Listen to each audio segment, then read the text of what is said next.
안수 하늘빛 교회 성도 여러분 안녕하십니까? 석 달 만에 다시 뵙겠습니다. 우리 요한계시록 14장 1절부터 5절까지 말씀을 함께 듣겠습니다. 요한계시록 14장 1절부터 5절까지 찾으신 분이 크게 큰 소리로 낭송을 해주시기 바랍니다. 또 내가 보니 보라 어린 양이 시온 산에 섰고 그와 함께 14만 4천이 서 있는데 그들의 이마에는 어린 양의 이름과 그 아버지의 이름을 쓴 것이 있더라. 내가 하늘에서 나는 소리를 들으니 많은 물소리와도 같고 큰 노랫소리와도 같으되 내가 들은 소리는 검은 고 타는 자들이 그 검은 고를 타는 것 같더라. 그들이 보좌 앞에 이 생물과 장로들 그래서 새 노래를 부르니 땅에서 속량함을 받은 14만 4천 밖에는 능히 이 노래를 배울 자가 없더라. 이 사람들은 여자와 더불어 더럽히지 아니하고 순결한 자라. 어린 양이 어디로 인도하든지 따라가는 자며 사람 가운데에서 속량함을 받은 처음 익은 열매로 하느님과 어린 양에게 속한 자들이니 그 입에 거짓말이 없고 흠이 없는 자들이더라. 네, 감사합니다. 자, 화이트보드를 좀 사용하도록 하겠습니다.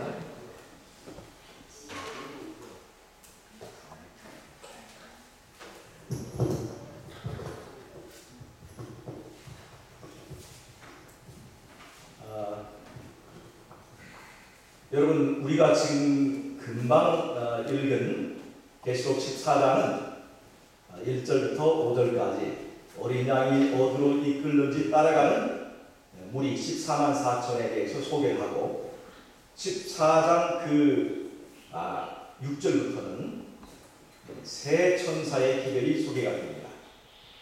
새 천사의 기별을 우리가 아시죠? 잘 읽으면 시간이 많이 걸릴 것 같아서 제가 5절까지만 읽었습니다. 새 천사의 기별, 첫째 천사의 기별이 뭐죠? 하늘과 땅과 바다와 물들의 근원을 만드신 이를 경배하라. 이는 그의 심판하실 시간이 이르렀습니다. 하는 그 기별이고, 둘째 천사의 기별은 뭐죠? 무너졌도다, 무너졌도다. 항상 바벨론. 즉 바벨론이 무너졌다고 선언하는 것입니다.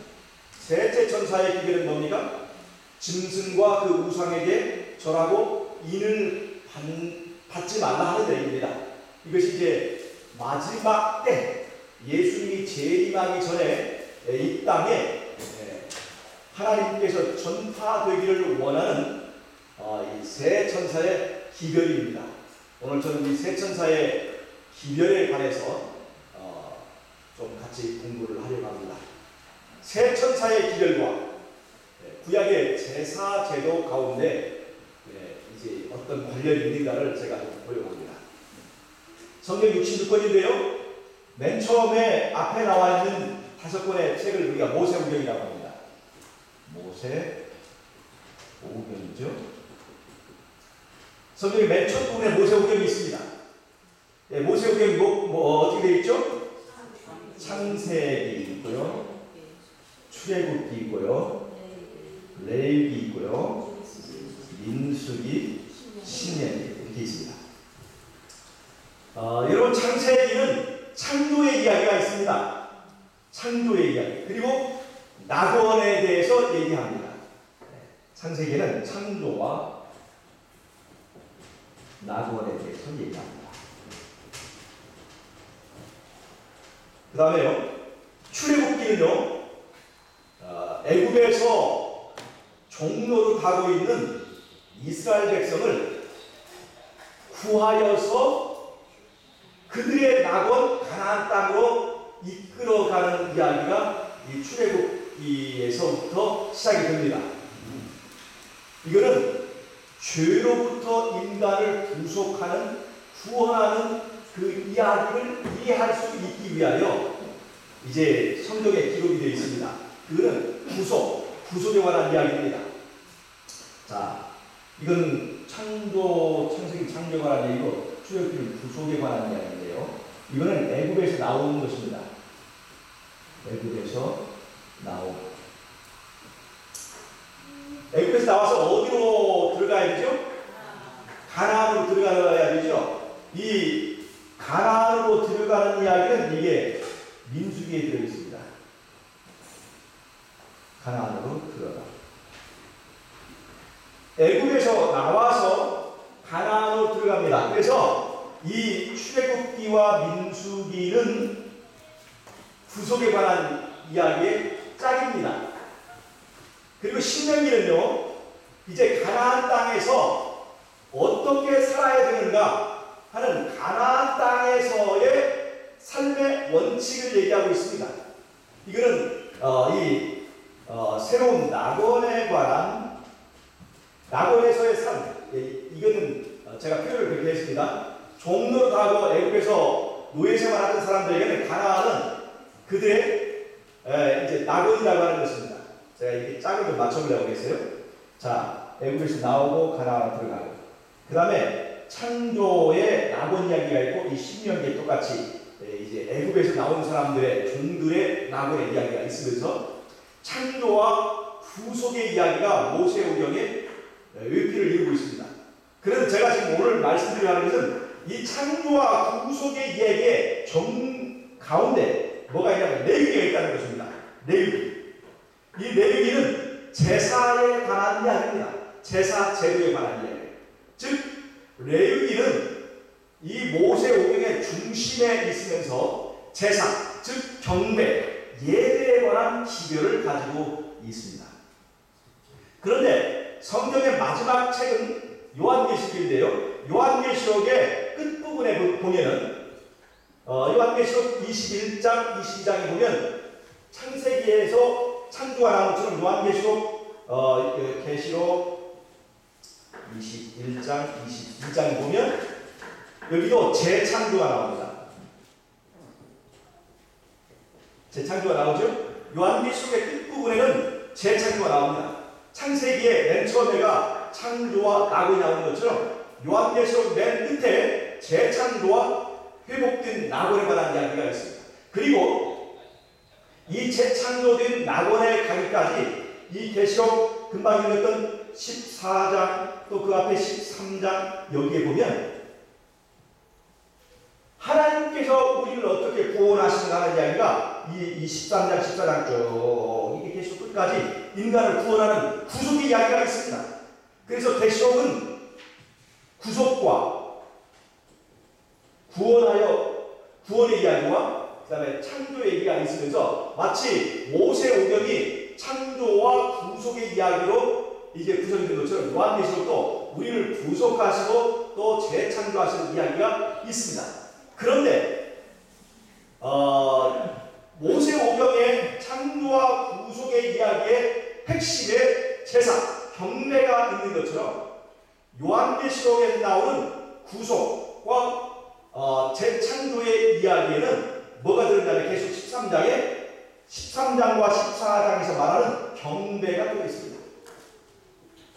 경배의 문제가 들어있습니다. 계시록 13장에서는 짐승의 우상을 세우고 그 우상에게 경배하라고 하는 얘기가 나오고, 계시록 14장에서는 절대로 그렇게 하면 안 되고 하늘과 땅과 바다와 물들의 근원을 만드신 이를 경배하라. 어떤 경배를 하느냐에 따라서 이 지구상에 사는 모든 사람들의 운명이 결정된다고 하는 이야기를 계시록 설명해 두고 있습니다. 그래서 이 성경 처음과 끝과 모든 내용을 통틀어서 우리의 운명을 결정하는 것은 돈을 많이 벌었느냐 못 벌었느냐, 내가 이 땅에서 성공했느냐 성공하지 못했느냐, 그것에 의하여 결정되는 것이 아니라 어떠한 제사, 어떠한 경배, 어떤 예배, 어떤 신앙을 하는 사람이냐 하는 것에 따라서 우리의 운명이 결정된다는 것을 보여주고 있습니다. 그래서 오늘은 우리의 문제, 우리의 삶과 가장 관련되어 있는 것이 성경은 뭐라? 제사, 예배, 경배, 신앙이라 하는 것입니다.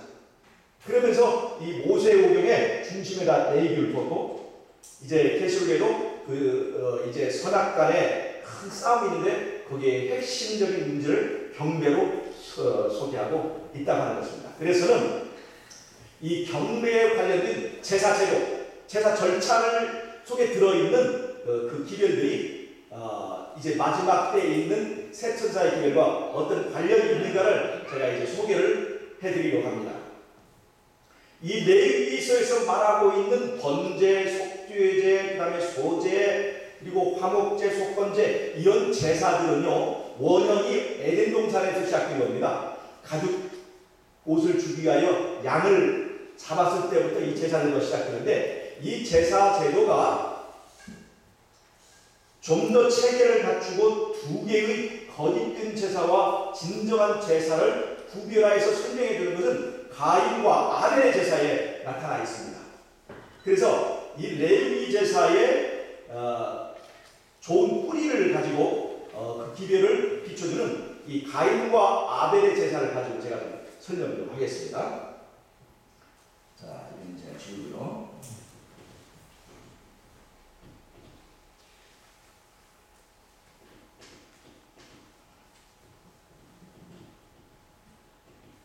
제가 이 성경을 다 찾으면 시간이 많이 걸리기 때문에 그다음에 진행하도록 하겠습니다. 창세기 4장에 보면 두 개의 제사가 나옵니다. 하나는 가인이 드린 제사이고 가인, 하나는 아벨의 드린 제사가 있습니다. 창세기 4장에 보면 가인이 드린 제사는 가인이 땀 흘려 농사한 곡식과 밭의 소산, 곡식과 포도주 이런 밭의 소산으로 제사를 드렸습니다. 가인이 제사를 드린 것은 곡식과 밭의 소산으로 되어 있습니다. 아벨이 드린 제사는 양으로 제사를 드렸습니다. 양으로 제사를 드렸어요. 아벨의 제사와 가인의 제사의 차이는 무엇입니까? 하나님께서는 육식을 좋아하시는 것입니까? 채식을 좋아하시는 것입니까? 그걸 말하는 겁니까? 하나님께서 누구의 제사를 받으셨어요? 양고기를 받으시고 채소는 받지 않으셨다. 그래서 하나님은 육식을 좋아하신다 이렇게 말하는 농담하시는 분들이 있다고요. 어떤 우리 교회 말고. 하나님께서 육식을 좋아하느냐 채소를 좋아하느냐 그 차원의 얘기가 아니죠. 이 가인의 제사에서 말하는 이 곡식과 밭의 소산은 지금 누구의 공로를 주장하는 것입니까? 자신의 공로. 내가 이만큼 일하고 내가 이만큼 애쓴 것을 누구에게 주는 거예요? 하나님에게 주는 것입니다. 여기 가인의 제사의 강조점은 나입니다. 나를 자랑하고 제사를 받아먹는 것은 하나님이고 제사를 주는 이 제물을 드리는 것은 사람이에요. 주는 사람에게 주권이 있습니까? 받는 사람이 주권이 있습니까? 주는 사람이 언제든 주권이 있는 것입니다. 그래서 하나님에게 배고픈 하나님에게 제물을 드리는 형식으로 되어 있습니다. 이 가인의 제사는. 그리고 내가 농사한 거, 내가 애써서 수확한 거, 그래서 인간의 공로를 자랑하는 것입니다. 그래서 가인의 제사를 가장 짧은 단어로 이제 요약하면 가인의 제사는 나가 중심이 되어 있습니다. 여러분 죄라고 하는 말을 영어로 sin이라고 하지 않습니까? 영어로 죄라고 하는데요. 이 죄라고 하는 단어의 중심에 뭐가 있느냐? 이게 I자가 있다. 제가 자주 사용하는 말입니다. 내가 있다는 것입니다. 여러분 이거 좀 공감 좀 하실 수 있겠습니까? 우리의 모든 죄와 관련된 것 중에는 언제든지 나 중심적인 사고방식이 들어있습니다. 에덴 동산에서 선악과를 따먹을 때 사단이 아담과 하와를 보일 때 어떻게 했어요? 이 선악과를 따먹으면 무엇까지 될 수 있다? 하나님같이 될 수 있다는 유혹을 했어요. 너희도 하나님같이 될까 하여 하나님께서 이 선악과를 먹지 못하게 하셨는데 지금 이 말은 무슨 말이에요? 이 선악과를 따먹으면 너희도 하나님같이 될 수 있다 하는 것입니다. 그래서 우리도 하나님같이 될 수 있다고 하는 것에 유혹되어서 선악과를 따먹는 것이 인간의 범죄의 뿌리입니다. 그래서 하나님이 있어야 될 중심에 언제나 나가 있는 것입니다. 이 죄의 문제. 그것이 바로 가인의 제사에서 그대로 나타나겠습니다. 가인의 제사가 자랑하는 것은 나입니다. 이 가인의 제사가 점점 체계를 세워서 발달해서 마지막까지 이어진 것이 뭐냐면 바벨론입니다. 바벨론. 바벨탑이 뭐예요? 하나님을 의지할 것 없다. 우리 힘을 의지하자. 탑을 쌓는데 이 탑이라고 하는 것은 뭐의 높이냐? 자아의 높이입니다. 자기를 높이는 것입니다. 인간의 공로, 자아에 자랑하는 높이가 바로 바벨탑인데 이 바벨탑 정신이 그대로 이어서 어떤 나라를 이루었냐면 바벨을 이루었고 그 바벨론의 유명한 왕 느부갓네살이 누구를 자랑하다, 뭐를 자랑하다 갑자기 소가 되었죠? 자기를 자랑하다. 내가 내 이름을 위하여, 내 영광을 위하여서 내가 이 화려하고 찬란한 바벨론을 건설했다고 하나님 앞에서 나를 높이고 나를 자랑하다가 갑자기 이제 벼락을 맞고 소가 됐어요. 네가 원래의 본질이 무엇인가를 깨달으라고 7년 동안 소가 되는 이 경험을 하게 되었습니다. 여러분, 그래서 가인의 제사에서 핵심은 나라고 하는 것입니다. 여러분 잘 보세요.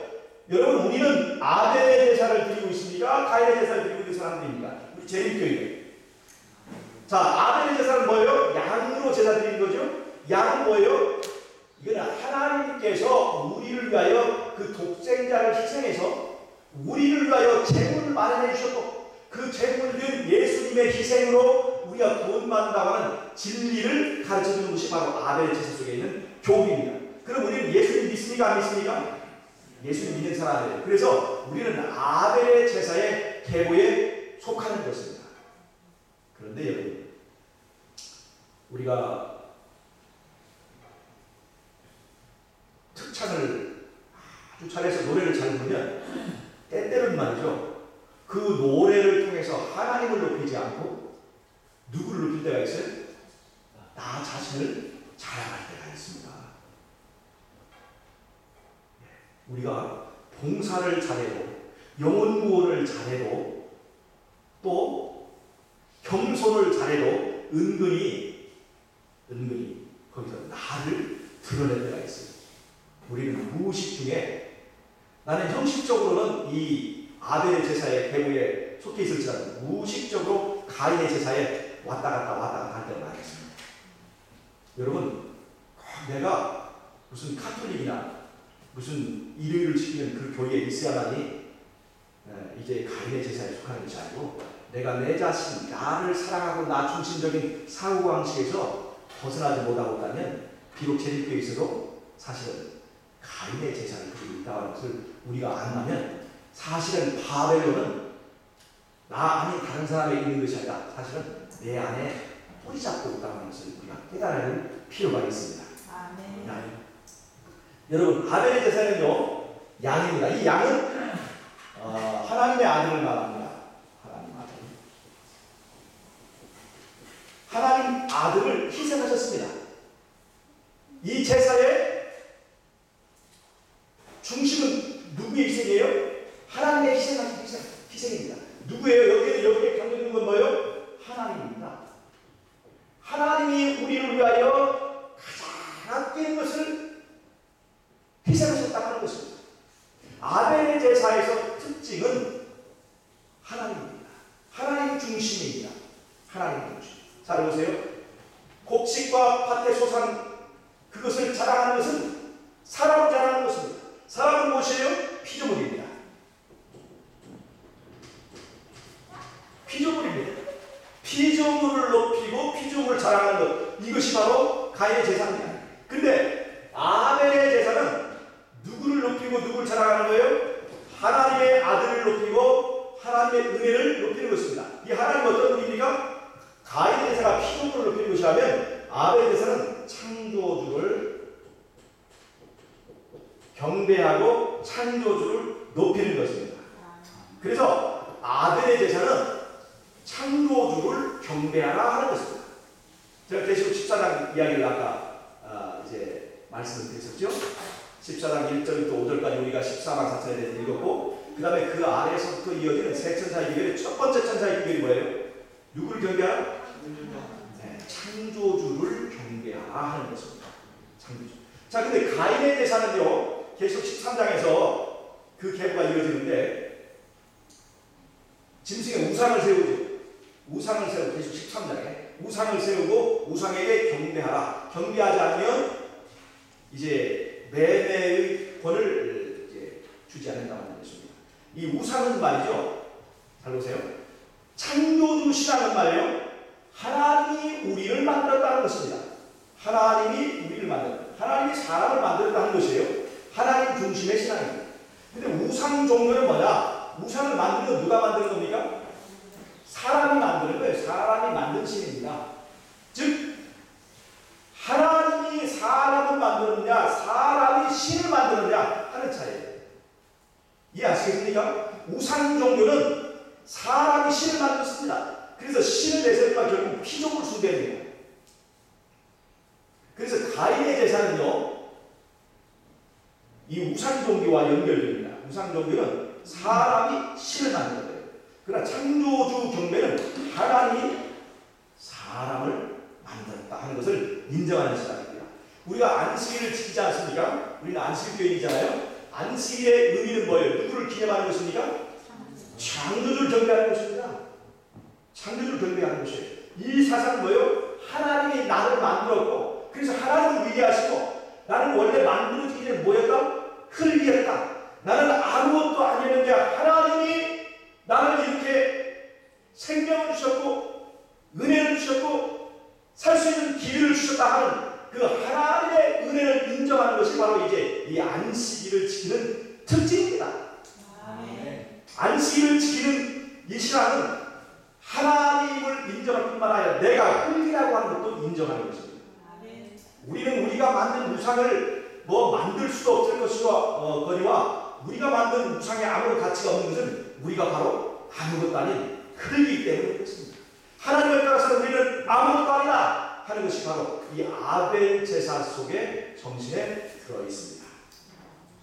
그래서 아벨 제사에 무슨 첫째 천사의 기별이 들어있을까요? 없어요? 들어있죠. 창조주를 경배하라. 그 다음에 첫째 천사의 기별은 심판의 때가 다가왔다. 심판에 대해 얘기하고 있잖아요. 이 제사는요, 양을 잡아서 불로 썰입니다.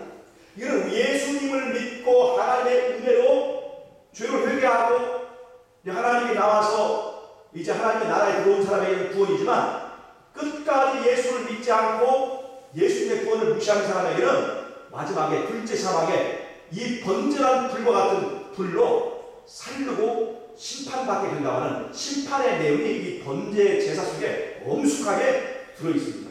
창조주를 경배하고 이 심판에 대해서 우리가 깊이 깨닫도록 하는 것이 이 제사제도 속에 들어있습니다. 그 다음에 우리가 계시록 14장에서 두 번째 천사의 기별이 뭐였죠? 바벨론이 무너졌다는 것입니다. 여러분 이 제사제도 이것을 구체적으로 잘 설명하실 레위기 1장의 번제의 제사 그 후로 이제 소제, 숙주제, 속건제 다 나와 있지만 이 번제 제사의 절차 속에 그것이 잘 설명이 되는데요. 첫째로 이 제물은 흠이 없는 것이어야 됩니다. 왜냐하면 그 흠 없는 누구를 설명하는 것이기 때문에 예수님을 설명하는 것이기 때문에 그렇습니다. 그 다음에 이 흠 없는 제물은 이 어린 양은 누구에 의하여 죽을까요? 제사장일까요? 레위인일까요? 누구에 의해 죽을까요? 제사장에 의해 죽을까요? 레위인에 의해 죽을까요? 제사장일까요? 레위인일까요? 함정이 있습니다. 제사장도 레위인도 아니고 죄인이 죽입니다. 이 아벨의 제사에서는요, 예수를 죽일 것이 빌라도도 아니고 헤롯도 아니고 2000년 전에 로마 군인도 아니고 바로 나아가 내 자신이 즉 가인의 제사에서 그렇게 높이고 자랑하려고 하는 그 가인의 제사 속에 나타낸 이 나라고 하는 죄의 원흉 바로 내가 예수님이 죽였다는 것을 분명히 깨닫게 해주는 이 공과가 아벨의 제사 속에 들어있습니다. 죄인이 양을 죽입니다. 반드시 제사장이 죽일 수 있지만 죄인이 죽이도록 했어요. 예수를 죽인 것은 저 동네에서 이 진리를 받지 않고 뺀질뺀질하고 술 중독되어 있는 그 사람이 예수를 죽인 게 아니라 바로 경건한 체하고 그 다음에 예수 믿는 체하고 그러면서 변화되지 않고 계획하지 않는 내 자신이 예수를 죽였다는 것을 깨닫게 하는 것이 바로 이 아벨의 제사에서 중요한 절차입니다. 여러분 그래서 우리가 이 예배, 이 안식에 드리는 예배와 또 우리의 삶 속에 드리는 이 산제사 드리는 예배에서 우리가 항상 강조하는 것은 내가 예수를 죽였다 하는 것을 깨닫는 것입니다. 내가 예수를 죽인 것을 알아야, 그걸 인정해야 거기서부터 회개를 시작하는 것입니다. 예수 죽인 사건이 나하고는 관련 없는 사건이라고 생각하고 있는 순간 우리에게 회개가 변화가 없습니다. 여러분, 내가 예수를 죽였다는 것을 인정해야 됩니다. 오늘 또 이 예배를 통해서 여러분, 내가 예수님을 죽였다고 하는 것을 깨달으시기 바랍니다. 이게 아벨의 제사에서 강조하는 것입니다. 자, 주인이 양을 찝니다. 그 다음에 이 양은 어떻게 돼요? 가죽 벗겨집니다. 양이 가죽이 벗겨지기 전에는 그래도 굉장히 탐스럽고 아름다운 모습을 가지고 있었지만 양은요, 가죽이 벗겨집니다. 자기 자신의 본질 있는 것 그대로 다 발가 벗겨집니다. 여러분, 우리는 하나님 앞에서 우리의 외피, 이 위선과 거짓의 외피를 벗고 하나님 앞에 벌거벗은 채로 서야 하는 것입니다. 양은 벌거벗겨집니다. 우리에게 가죽을 주시기 위하여 그 양은 벗겨지시고 우리도 제사에 참여하는 우리도 하나님 앞에 이렇게 발가벗겨져야 된다는 것을 가르치고 있습니다. 그러면서 양의 아름답고 고운 형체가 점점 사라지기 시작합니다. 그 다음에 양은 각이 떠집니다. 머리와 발과 조각조각 난다는 것입니다. 양의 형체가 사라지기 시작합니다. 무슨 말이에요? 양의 자아가 조각이 나기 시작합니다. 양의 자아가 조각조각 나고 하기 위해서 이 양은 각이 떠집니다. 이 제사의 절차에서 중요한 건 뭐냐면 자아가 조각나는 것입니다. 자아가 조각나는 거예요. 그런데 어떤 때는요, 목이 잘려도요 생명이 끊길 수가 있습니다. 여러분 혹시 그런 것을 보신 경험이 있을지 모르지만 뱀 같은 건 목이 잘려있어도 어떤 때 건드리면 탁 입을 쫙 벌리고 달라질 때가 있어요.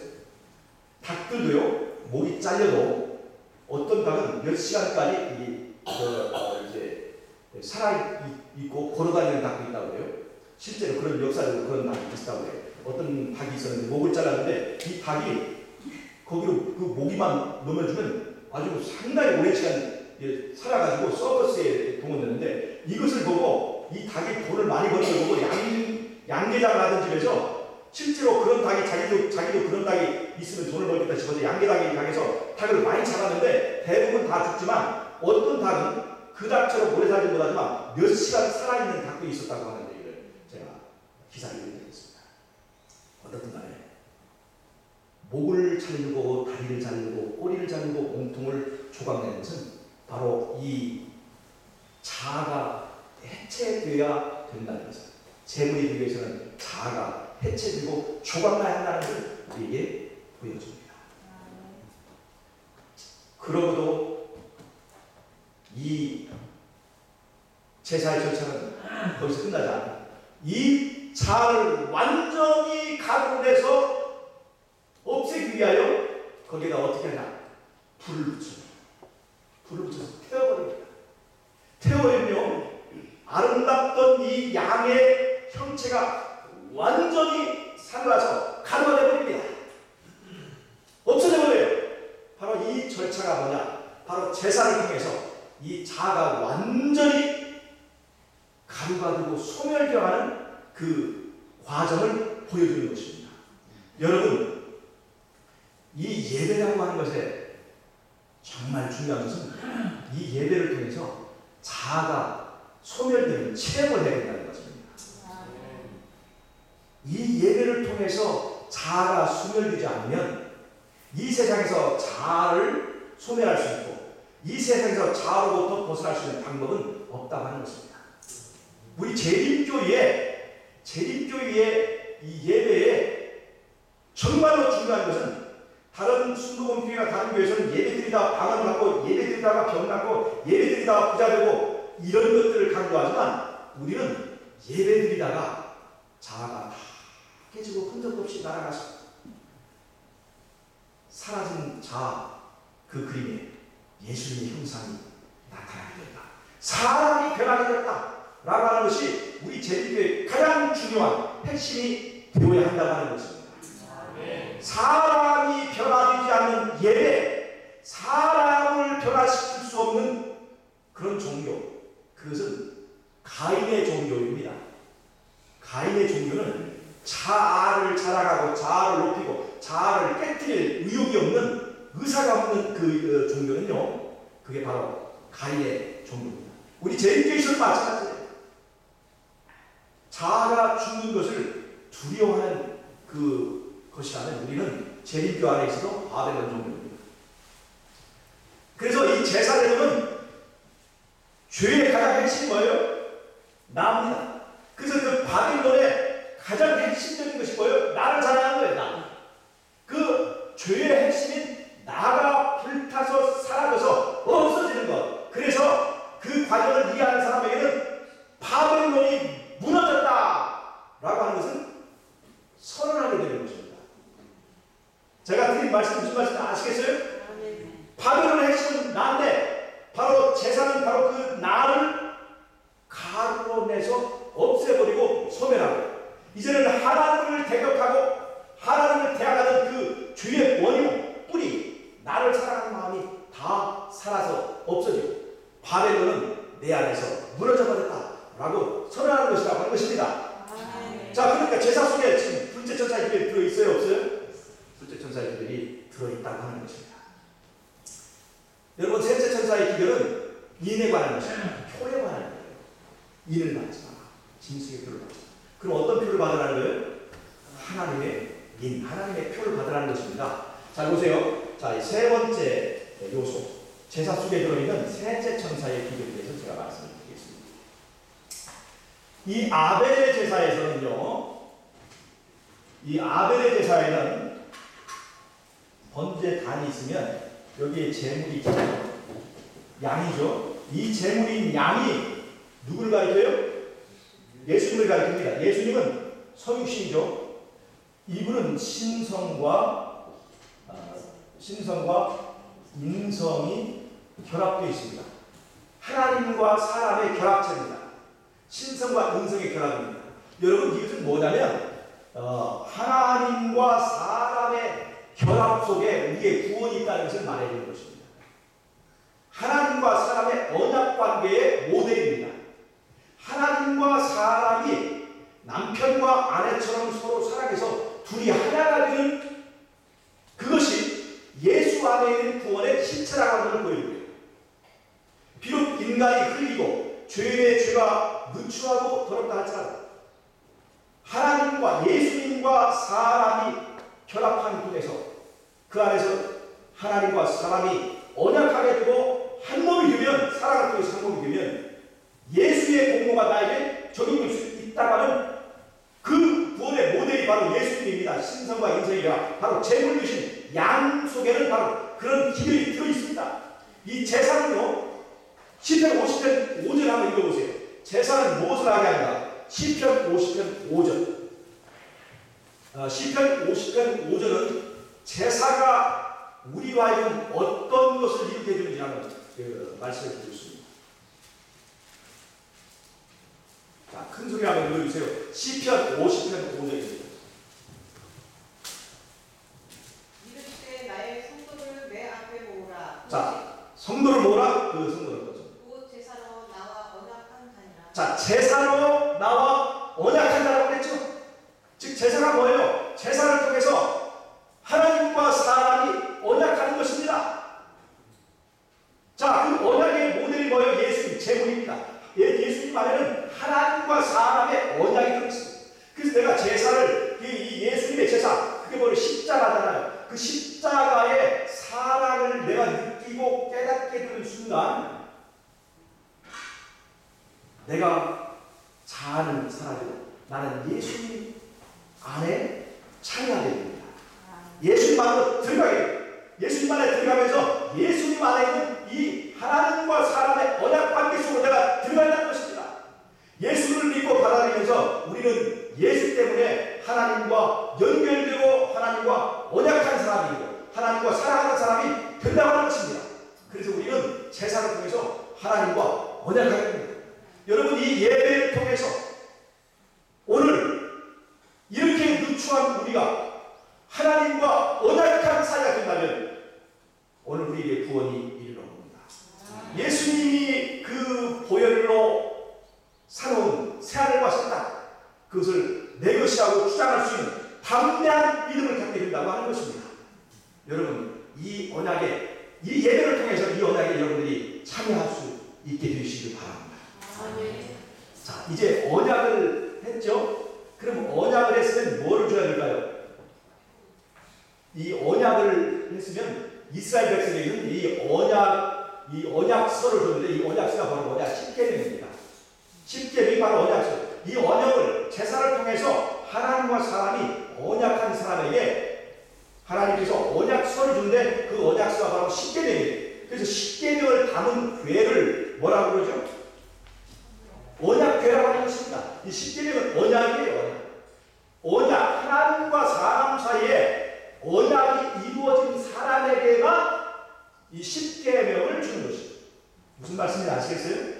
십계명을 지키는 것이 힘들고 괴롭고 어렵다고 생각할 수 있기 때문에 십계명을 거추장스럽고 나를 불편하게 하는 것으로 생각할지 모르지만, 이것은 하나님과 사람이 예수 그리스도의 희생의 제사를 통해서 언약한 사람에게, 그 사람에게만 이 십계명을 주고 지키라고 하는 것입니다.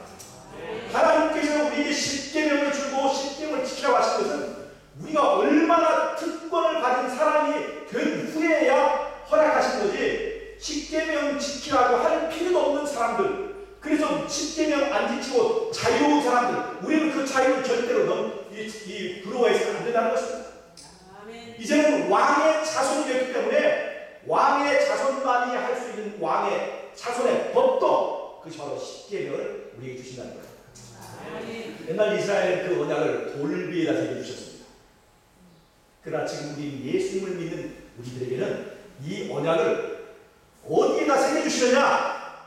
신비에다 새겨주십니다. 히브리서 8장 11절에 보면 하나님께서 이제 나의 법을 너희 마음속에 기록해 주겠다고 말씀하신 게 히브리서 8장 11절에 있습니다. 하나님의 법을 우리 신비에다 새겨주십니다. 자, 그러면 하나님의 법이 우리 신비에 새겨지게 되면 우리가 어떤 현상이 생기느냐? 시편 1편에서 말하는 복 있는 사람의 상태가 됩니다. 그 복 있는 사람은 어떤 사람이에요? 복 있는 사람은 주야로 여호와의 율법을 묵상하며 또 그 일을 즐겨한다고 했어요.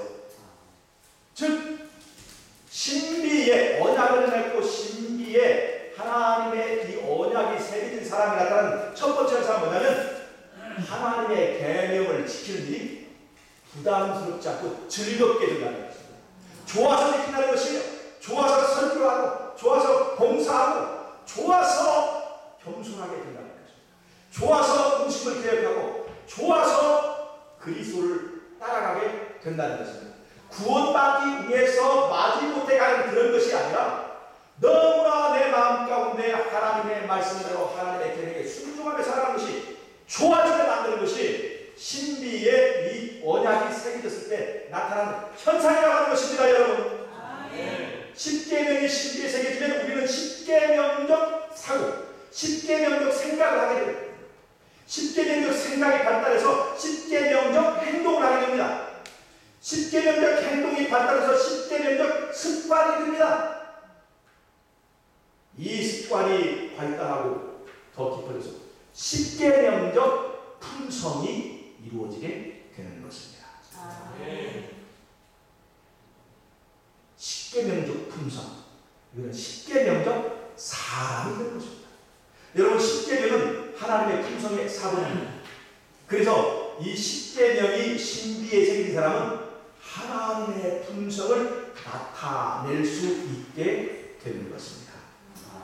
자, 계시록 14장 1절부터 5절까지 읽었던 것을 다시 한번 여러분 한번 생각해 주시기 바랍니다. 잘 보세요. 14만 4천은요, 어린 양이 어디로 이끌는지 따라가는 자들입니다. 그들의 특성이 뭐예요? 그 입에 거짓이 없고 뭐가 없는 자들아? 흠이 없는 자들이라 하는 것입니다. 여러분, 이 흠없음이 누구의 전매 특허입니까? 예수님의 전매 특허예요. 이게 레위기 1장에 보면 재물에게 요구되는 사람입니다. 즉 14만 4천을 이끌고 있는 어린 양이 바로 재물이에요. 이 아벨의 제사에서 놓여진 바로 어린 양이라는 것입니다. 이 재물의 특성이 흠없음입니다. 그럼 우리가 다 인정해요. 예수님은 죄가 있었습니까? 없었습니까? 예수님 흠이 있었습니까? 없었습니까? 그건 다 인정합니다. 근데 문제는 이거는 계시록 14장은 우리에게 특별한 의미를 주는데 계시록 14장에서 흠이 없다는 것은 어린 양을 얘기하는 것이 아니라 어린 양이 어디로 이끌는지 따라가는 자들에게 누구의 특성이 나타나는 거예요? 어린 양의 특성이 나타난다는 것입니다. 그것이 뭐예요? 이 제사를 통해서 이 사람들은 어린 양과 언약을 맺고 어린 양이 어디로 이끌는지 따라가고 결심하게 된다는 것입니다. 이것이 언약 맺은 백성의 특징입니다. 근데 그 언약을 맺은 백성들에게 하나님께서 뭘 주세요? 언약을 주시는데 그 언약을 어디다 주세요? 신비에다 주신다는 겁니다. 그 신비에다가 언약을 주셨을 때 그 신비의 십계명의 그 특성이 우리의 삶을 통해서 나타나게 되고 흠없는 십계명의 품성, 흠없는 십계명의 속성이 우리의 삶을 통해서 나타나게 된 것을 입증하는 것이 우리가 바로 14만 4천의 삶이라고 하는 것입니다.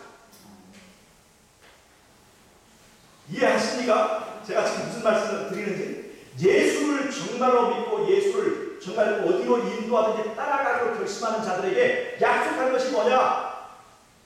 돈 많이 벌 것이다, 부자 될 것이다, 성공할 것이다 하는 약속이 아니라 예수님의 흠없음을 너희에게도 나누어 줄 것이다 라고 하는 것입니다. 네가 이렇게 초라하고 꾀전제하지만 예수를 믿으면 네 마음속에 신비에 하나님의 계명을 새기고 하나님 지키는 것이 즐겁게 만들고 그 즐거운 계명대로 살다 보면 나도 모르게 우리 앞에서 나를 이끌고 계시는 바로 예수님처럼 나도 변화될 수 있게 해주겠다 하는 것입니다. 바로 이 제사의 속에 들어있는 약속이라고 하는 것입니다. 여러분, 이 언약을 줄 때 언약에는 이 계약을 하게 되면 그다 도장을 찍어야 되죠. 그 일이 뭐예요? 에스겔서 20장 20절에 보면 안식일이 바로 언약의 도장이라고 했어요. 그래서 이 아벨의 제사에서 하나님과 사람과의 언약 관계에 들어가는 사람들은 어느 날을 지킬까요? 바로 안식일. 하나님께서 언약의 표로 인정하는 그 도장이 있는 안식일을 지키게 되는 것입니다. 여러분, 오늘 우리는 그 안식일을 지키고 있습니다. 이 장수하는 수많은 사람들이 있지만 이 소수의 사람들이 이 언약에 참여하고 있다는 것, 여러분, 이건 정말 안타까운 일이기도 하지만 이 언약에 참여하는 우리에게는 얼마나 큰 은혜가 아닐 수가 없습니다. 이 땅에서 막 오랫동안 살아서 여기가 장수인지 모르지만 우리는 하늘에서 장수하는 사람들이 되기 위하여 우리가 이 절을 잡고 우리 하나님을 만나기를 원합니다. 정말 이 예배를 통해서, 이 제사를 통해서 예수님을 만나고 예수님과 아름다운 사랑의 관계, 언약 관계에 들어가기만 한다면 여러분, 그리고 그런 의미로 안식을 지킨다. 여러분, 우리는 하늘에서 장수하는 사람들일 것입니다. 여러분, 하늘에서 장수하는 마을, 이 장수께서 나올 수 있기를 바랍니다. 이 제사의 속에 새 천사의 기별이 들어있는 것을 여러분 아실 수 있죠. 잘 보세요. 아벨의 제사는요, 제사를 통해서 사람을 변하게 했습니다. 그런데요, 그래서 흠없는 어린 양이 어디로 이끌는지 따라가는 무리들이 나타나게 하는 것이 바로 이 예배 제사를 통해서 나타납니다. 그런데요, 사단은 우리가 예수님처럼 흠없는 삶을 사는 그런 사람들이 되기를 바랄까요? 안 바랄까요? 안 말하죠. 그래서 우리의 이 언약서인 십계명을 흠집을 냈습니다. 흠집. 무슨 말씀인지 아시죠? 십계명의 둘째 계명 없앴죠. 안식일 계명 흠집냈죠. 그 다음 열째 계명 둘로 나눴죠. 이건 캐톨릭에서 흠집낸 겁니다. 그러나 일반 개신교는 이렇게까지 흠집내지 않았습니다.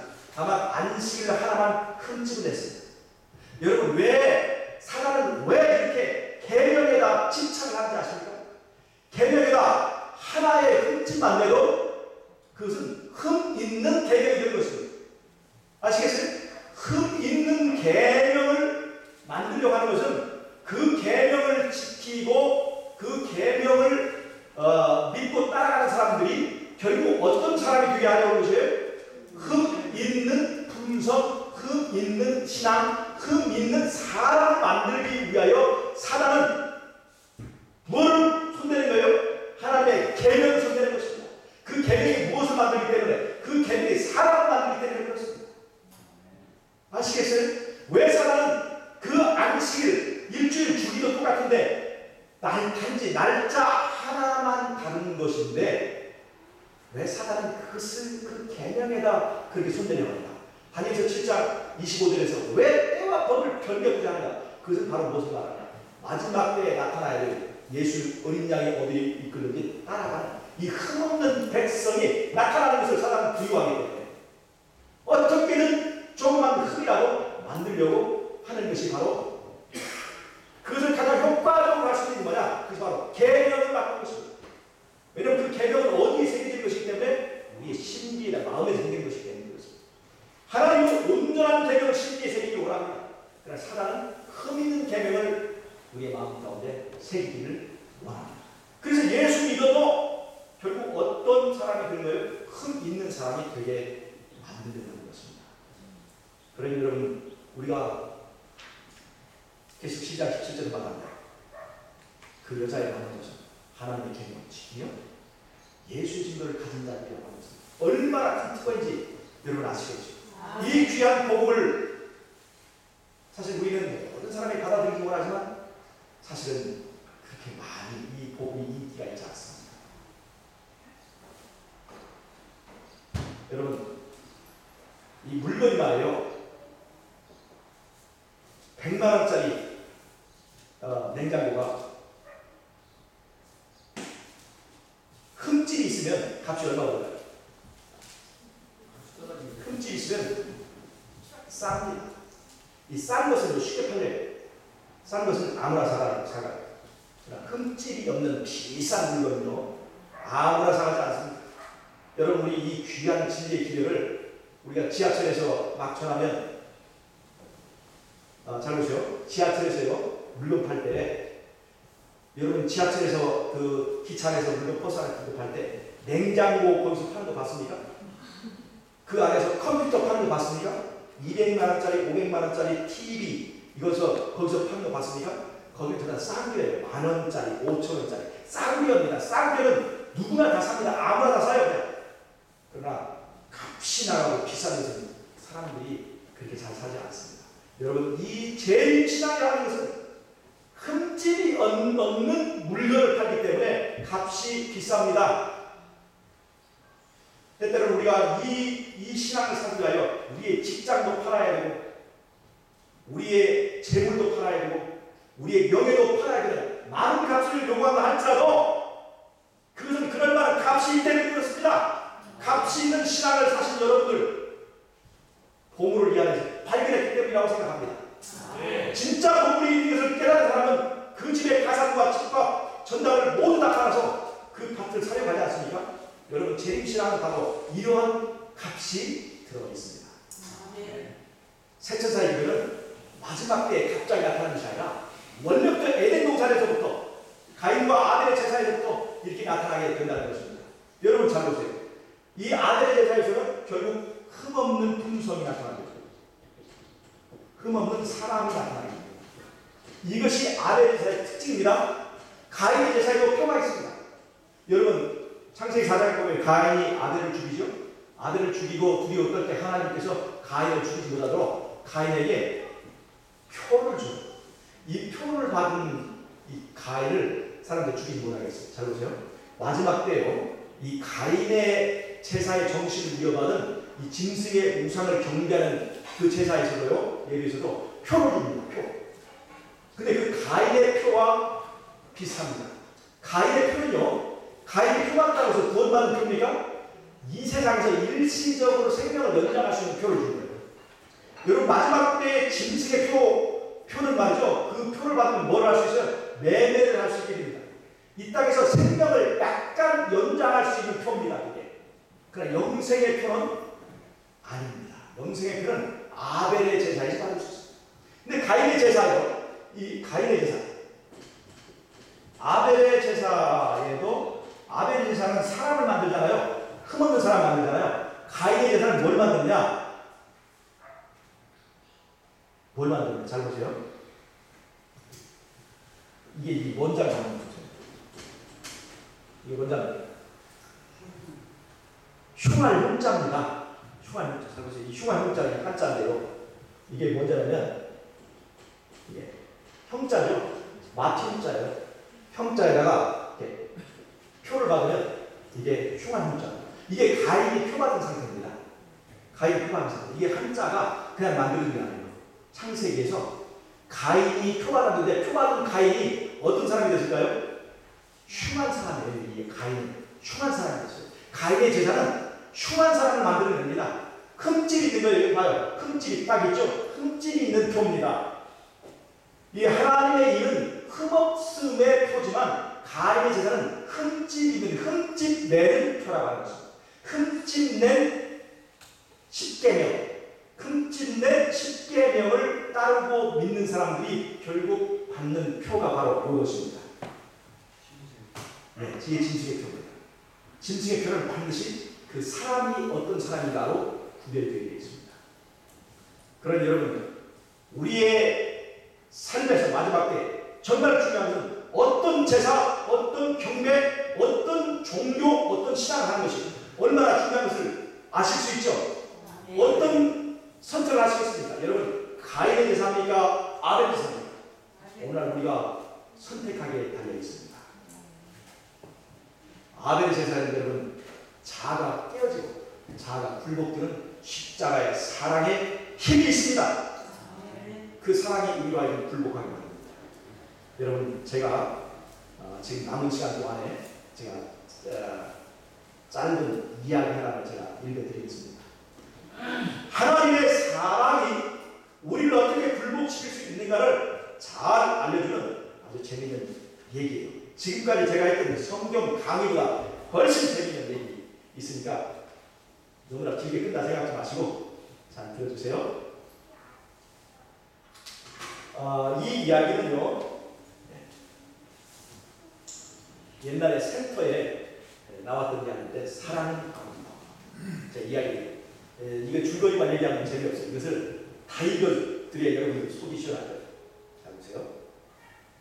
나는 그날 주도양 선생의 집도 각막 이식 수술을 받고 있었다. 마취가 된 눈 언저리는 아무런 감각도 없었으나 의식 많은 꼬리앞에서 금속제 수술 도구가 부딪는 소리라든가 주 선생의 나지막한 말소리를 하나도 놓치지 않고 들을 수가 있었다. 오른쪽 눈에 이상이 생긴 것은 3년 전의 일이었다. 처음에는 가벼운 염증이려니 여기고 대담지 않게 생각했으나 퉁퉁 부어오른 눈의 두기가 여간에서 내릴 줄을 몰랐다. 결국 타이베이의 3군 총의원에 가서 진찰을 받았는데 그때는 이미 극종인의 시력을 잃고 난 뒤였다. 진찰 결과 각막염이라는 진단이 되어졌다. 나에게 있어서 그것은 절망적인 일이었다.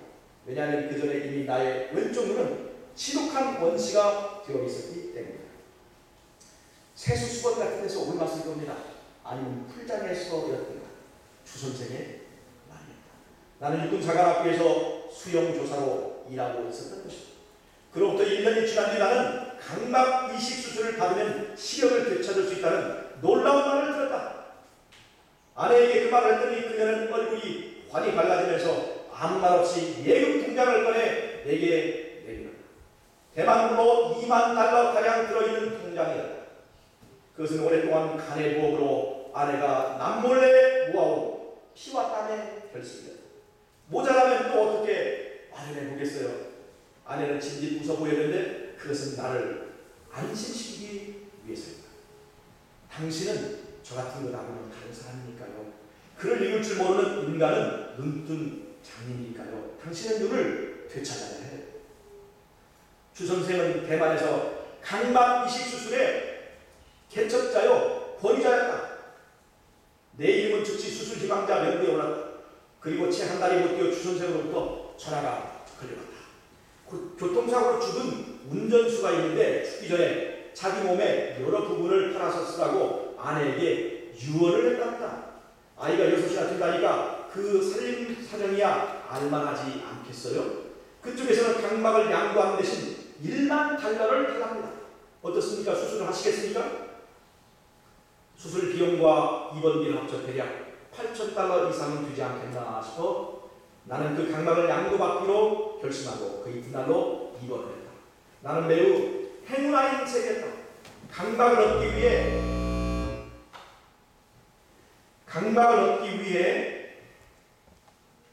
몇 해씩 기다렸다는 수술 희망자들의 이야기를 나는 여러 사람들에게서 들어왔던 것이다. 수술이 끝나고 나서 회복실로 들려져 갈 때 딸애인 소용이가 내 곁으로 와 속삭였다. 만사가 순조로웠어요. 아빠. 엄마는 오고 싶지만 왠지 두려워 못 오겠다고 했어요. 괜찮다고 그러더라고. 전에가 아무 염려 말라고. 나는 19세 때 부모의 권유에 따라 결혼을 했다. 나의 특친과 장인은 오랜 친구 사이로 만일 두 사람이 각각 아들과 딸을 두게 되면 결혼을 시키자고 총각 시절에 이미 약속을 해두었었다는 것이었다. 내가 아내를 처음 만난 것은 바로 결혼 당일이었다. 가마를 타고 온 아내가 신방에 들어오니 머리에 쓰고 있던 금난지 꼴을 벗었을 때 나는 그만 소스라치게 놀랐다. 얼굴이 온통 우박 맞은 잿더미 모양의 곰보인데다가 주먹만한 틀창고 그 허공으로 뻥 뚫린 두 구멍이 추악하게 벌렁거리고 있었던 것이다. 눈썹은 숙제 이름뿐이었고 눈꺼풀에 난 징그러운 흉터는 두 눈을 퉁퉁 부어오른 것처럼 보이게 했다. 나와 동갑내기라는데도 40에서는 좋게 넘어 보이는 기가 막힌 박새끼였다. 나는 얼른 어머니 방으로 도망쳐 나와 밤새 잠을 못 이루고 울먹였다. 어머니는 운명이라니 하고 체념을 하고 나를 살렸다. 얼굴이 반반하면 틀림없이 얼굴값을 하게 마련으로 결국 불행을 불러들이는 거든요. 오히려 복은 박색한데 푼다고도 했다. 그러나 어머니는 뭐라 하든 내 귀에는 들어오지 않았다. 나는 참담한 심정으로 그날 밤을 썼다. 그 후로 나는 다시는 아내의 방에 발걸음을 하지 않았고 물론 말 한마디 건네지도 않았다. 그리고 며칠 후 도망치듯 학교 기숙사로 갔고 여름방학이 끝이 집으로 갈 생각을 하지 않았다. 마침내 아버지의 당부를 받고 사촌형이 나를 데려왔다. 내가 사촌형과 함께 집으로 돌아왔을 때 아내는 저녁상을 차리는 중이었다. 아내는 나를 보자 사뭇 수줍게 미소를 지어보였으나 나는 질겁해서 외면을 했다. 저녁이 끝나자 어머니가 나를 넌지시 불러냈다. 아무리 그렇다고서는 네가 너무 심한 것 같다. 저 애는 얼굴은 박색이라고는 하나 겪어보니 그렇게 마음이 어디로 착할 수는 없다. 그야 어디 하려고요?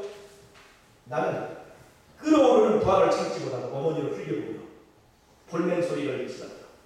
마음까지 흉측하다면 어찌 부모님께서 저런 계집을 내게 떠안겨 주셨을까요? 저렇게 가연스럽게 눈총을 떠는 천상의 여자는 말입니다. 어머니는 안쓰기 참게. 얘야 저 애는 참으로 심지가 좋다. 식구 누구에게는 헌신적인 여자랍니다. 내게 소박을 당하고도 조금도 쉴 틈 없이 부지런히 일을 찾아오고 또 깔끔하기가 이럴 때 없다. 내 태도가 그렇게 쌀쌀말해도 원망은커녕 눈살 한번 찌푸린 적이 없다. 눈물을 본 적도 없고. 그렇지만 그 심정이 어떻겠니? 넌 생각해본 일이 없을 거다. 저 애 역시 여자라는 점에서 누구와도 다를 바 없지 않겠니? 한 사람 살다 가는 걸 남편 시중 잘 들고 순종하며 자식들 훌륭히 키워준다니 여자로선 더 바랄 게 없는 거야. 너는 죄가 하였지도 않니? 생으로 젊은 나이를 보내라. 그 후 나는 눈 질끈 감고 아내와 한 방에 들기는 했으나 얼어붙은 마음은 여전히 녹을 줄 몰랐다. 아내는 언제나 내 앞에서는 고개를 숙이고 있었고 어쩌다 한두 마디 말을 할 때도 모기 소리 같은 음성이었다. 내가 짜증을 부리면 잠깐 고개를 들어 배시시 웃고 나서 얼른 고개를 숙여버리고 했다. 아내는 어려운 살림의 여가를 틈타 밀짚 모자를 만들고 돗자리를 짜며 그물을 쏟는다. 도기에 그림을 그리려는 듯 잠시도 쉬지 않고 억척스레 일거리를 맡아라 했다. 그것은 정말 뼈가 부스러지는 놀이다. 애들도 무럭무럭 자랐다. 우리는 단 한 번도 관사에서 살아본 일이 없었다. 그것은 내가 상사나 동료에게 아내의 얼굴을 보이기 싫어한 까닭이었다. 그러는 사이에 딸의 소영이는 대학을 나와 교편 생활을 시작했고 아들 녀석은 육사에 재학 중이다. 우수한 성적을 올리고 있는 터이다. 수술 후 2주일이 지나 실을 뽑게 되었다. 그 2주일은 불안 속에 나아갔다. 완쾌한다면 하고 나는 딸에게 말했다. 강막을 제공해줬는데 무덤에 찾아야겠다. 이윽고 눈에 감긴 붕대가 펴졌다. 나는 눈을 뜨기가 몹시 겁이 났다. 빛이 보입니까? 주지가 않았다. 나는 눈을 깜빡이며 대답했다. 내 위쪽으로 전등빛입니다. 주선생은 내 어깨를 툭 치고 힘주어 말했다. 성공입니다. 일주일 후에는 표현해도 좋습니다. 그로부터 일주일 나는 하루도 버리지 않고 시험 검사를 받았다. 처음엔 시야가 그저 흰구물에 하기만 하더니 마침내 주치가 내밀어 보이는 손가락도 알아볼 수 있게 되었다. 태어나는 날이면 창문이며 침대 그리고 테이블 위에 놓인 책장까지도 또렷하게 보였다. 엄마가 아빠 좋아하시는 음식을 차려놓고 기다리고 있어요. 태어나는 날 소영이가 병원으로 나를 데리러 와 이렇게 말했다. 고맙구나. 우리는 택시로 집에 들어왔다. 택시 안에서 소영이는 웬일인지 그에 닿지 않게 새침하니 말이 없었다. 아내는 부엌에서 요리를 내고 있는 중이었는데 무슨 까닭인지 고개를 떨구는 것이었다.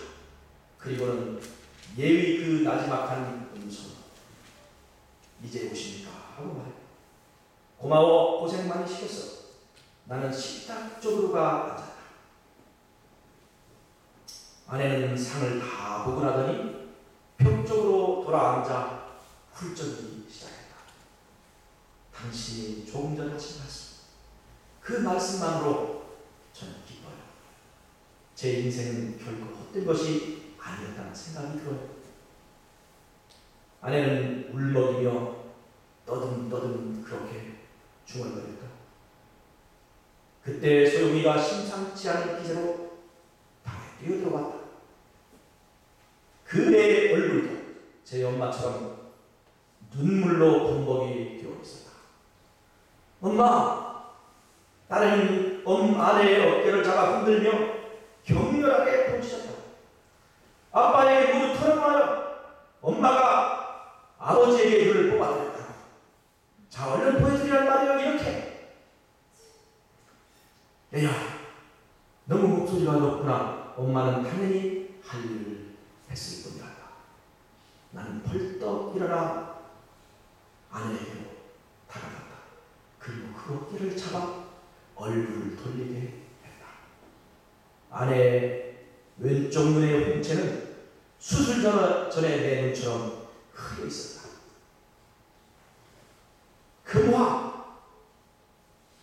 내가 아내의 이름을 부른 것은 이때가 처음이었다. 왜 이런 짓을 했어? 나는 아내의 어깨를 쥐어 흔들며 소리쳤다. 당신은 나의 소중한 내 남편이거든요. 아내는 그렇게 말하고 내 가슴에 얼굴을 묻었다. 나는 그녀를 으스러지게 껴안았다. 격정이 화닥화닥 불꽃을 튀며 내 전신으로 퍼져나갔다.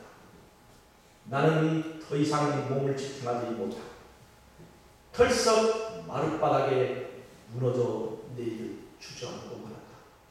그리고 아내의 발 앞에 무릎을 꿇었다. 감동적입니까? 그렇게도 못생기고 그렇게도 이쁘지 않다고 수박맞고 무시당했던 그 아내가 그 무정한 남편을 위해서 눈을 뽑아주지 않습니까? 그리고 그 사랑이 그 남편을 말고 아내에게 무릎 꿇게 만들었다고 하는 거죠. 사랑이 사람을 변화시킵니다. 아벨의 제사에는 이 스토리가 들어있습니다. 아벨의 제사에는 이 감동이 들어있습니다. 이사야 53장을 보겠습니다.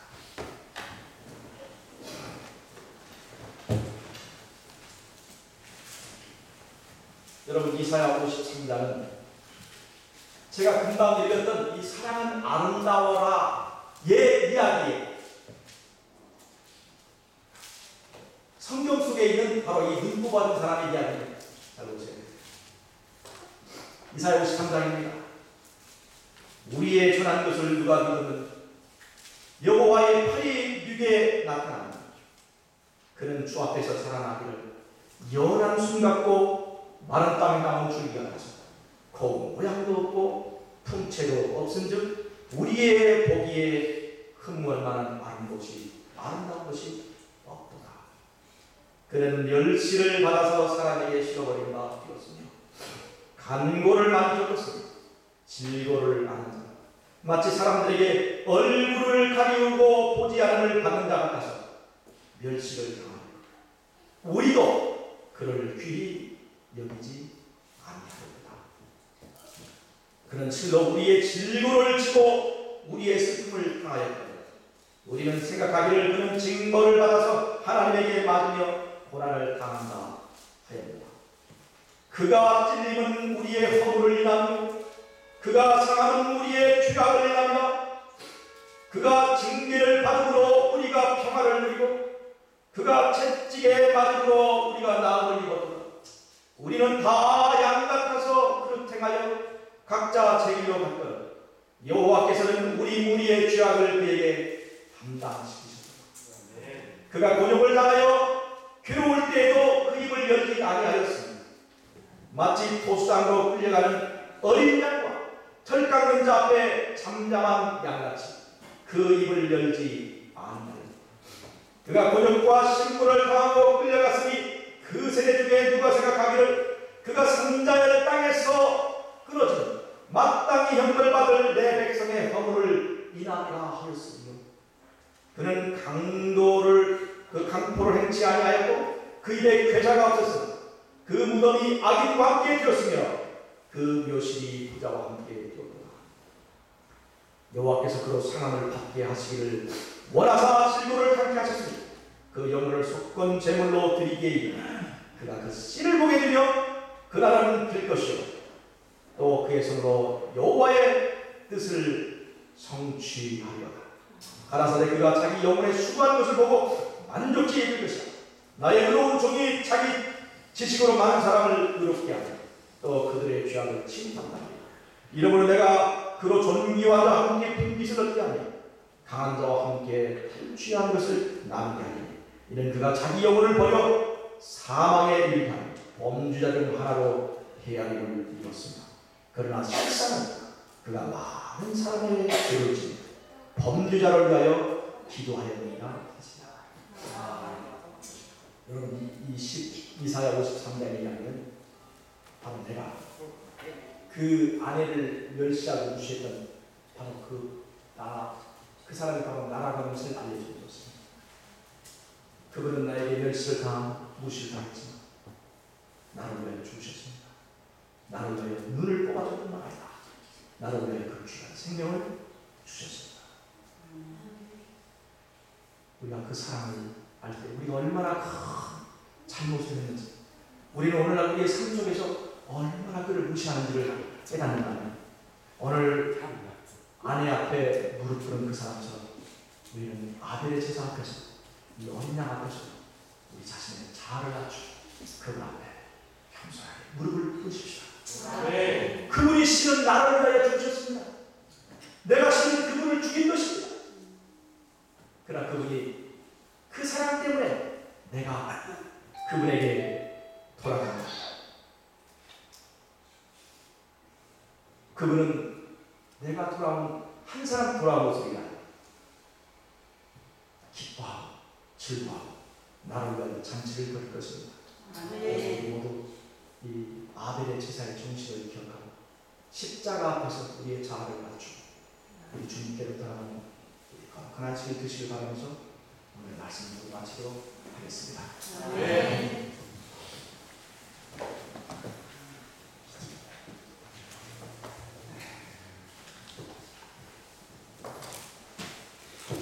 우리 주님의 깊은 사랑을 생각하시면서